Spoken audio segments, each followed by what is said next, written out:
Hello everybody, Sam here, engineer, MBA, and investor. And in today's video on this Sunday, I want to talk about a couple of things this week that happened. And of course, I haven't made a video this week. Last time I made a video was Sunday of last week. And actually, I made a comment on the last video that I will be making videos maybe twice, maybe three times a week maximum. I don't think I'm doing daily videos at this point for the moment being.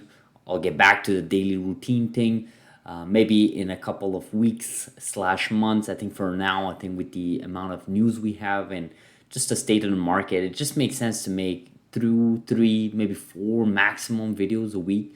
I can't see me doing more than three videos a week until maybe mid or late June or July. So we'll take a look at that. We'll monitor the situation here as I've been making those comments in the last couple of videos. But of course, I want to make a video in today's Sunday here. Couple of points that happened. Of course, this is Jimmy here, who we actually interviewed in this channel. If you guys remember, I think it was around 2022, maybe even 2021, if I recall. Maybe early 2022 or late 2021.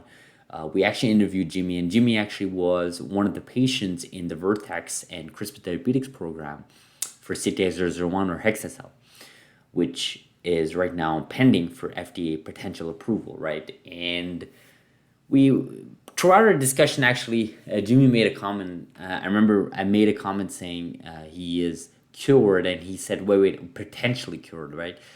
But of course, for us to be able to define what is cured means monitoring the situation long term, right? And it's exactly what you see on the screen, right? And he said, these are some of the data here from 2019 and 2023. So of course, this is alluding to about the beginning of the time when he enrolled in that program all the way till now.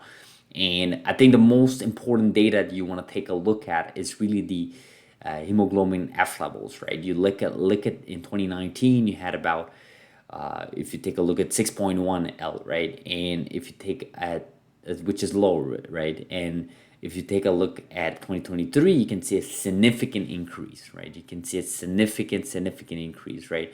And of course, you're going from 16.6 here all the way to 51.7, right? So data numbers don't lie, right? I mean, this is science, this is data. I mean, there's nothing more like if you could just provide one screenshot to an investor in this space, I think you would just provide that and just explain to them the power of CRISPR, specifically of a company like CRISPR Therapeutics with CTX001 or Hexacel, right now pending for FDA approval. I mean, this is promising data. Again, this is just one patient data, but this set of data could be repeated many times across all their 90 plus patients. I believe they've dosed so far with beta thalassemia and sickle cell disease, and it's just an amazing story for Jimmy and his family, and you can multiply that with the rest of the 90 total people and many more potentially, right? We heard about Victoria Gray years ago.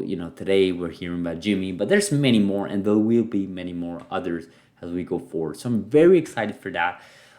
So that happened actually. That actually was a tweet from last month. I just forgot to cover that. I just find it amazing. Someone we interviewed in this channel, and I'm hoping to have him interview again one more time, just to see the status and what's going on as we're getting ready to get this program potentially FDA approved in the U.S. anyways.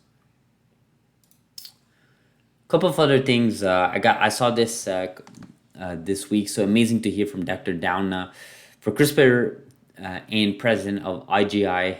Very exciting opportunities about ahead in gene editing. They've spun out already 17 companies. So just as a reminder, Doudna, of course, she's going for interviews, going to promote the science, the technology, talking about morals, ethics, part of documentaries and so on.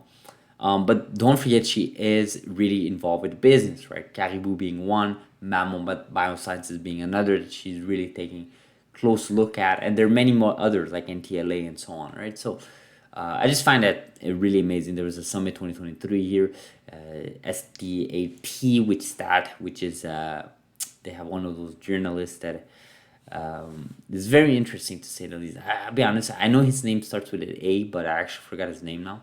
I don't think he's tweeted about me in a while, but Anyways, and we finish here with a Vertex Q1 earnings report for potential, of course, potential launch of CRISPR Therapeutics and Vertex program, which is Hexacell.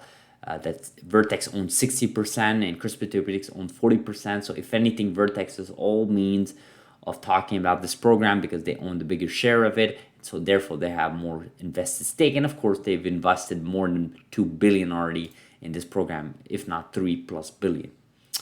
So again, shout out to Yair for the tweet, and we take a Vertex reports first quarter 2023 financial report. So really in the highlights here, like every other press release from any companies putting the highlights. The last point was really interesting here. Pipeline advancement continues with completion of rolling BLA submission of Hexacell in the US.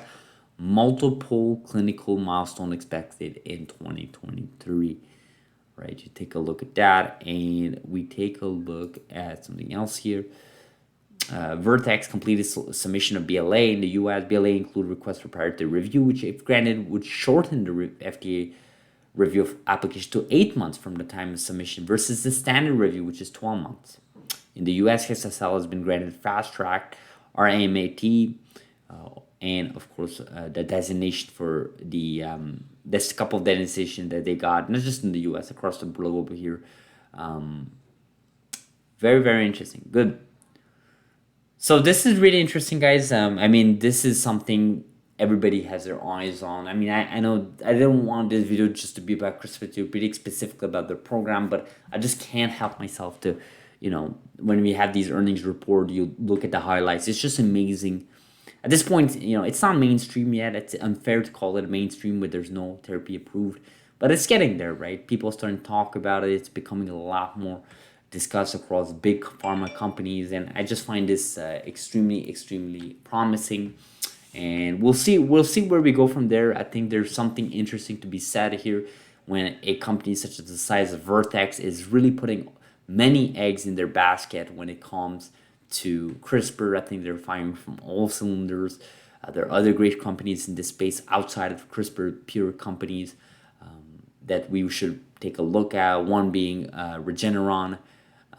So we'll see how we go, where we go from there. But I wanted to end this video like this, guys. As always, of course, subscribe if you're not, like this video if you found value, and let me know in the comments, guys, what do you guys think about this earnings report? What do you guys think about Dr. Downer's latest conference, or of course Jimmy's data, which is again astonishing, impressive, and exciting.